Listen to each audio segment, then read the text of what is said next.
மரணம் கண்டு அஞ்ச வேண்டுமா அர்ஜுனா? வாழ்வில் எந்த க்ஷணமும் மரணம் ஒருவனை நெருங்க இயலும். அது பற்றிய கவலை தேவையில்லை. அதற்கு மாறாக அன்பு கொண்ட மனங்களிடம் சிநேகத்தை வெளிப்படுத்த முயற்சி செய்யலாமே. தேவையற்ற சிந்தனைதான் வேதனையை தருகிறது சுபத்ரை. அதை முதலில் புரிந்து கொள். காரணமின்றி இந்த ஜகத்தில் ஏதும் நடப்பதில்லை மகரிஷி.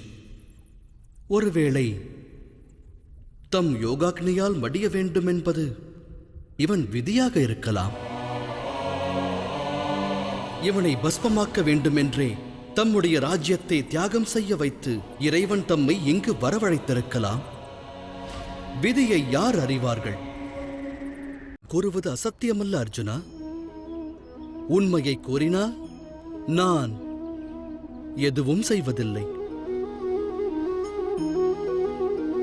தான் எதுவும் செய்வதில்லை என்ற உண்மையை ஒருவன் அறிந்து கொண்டால் அவனிடமே மகத்துவமான பணி ஒப்படைக்கப்படுகிறது.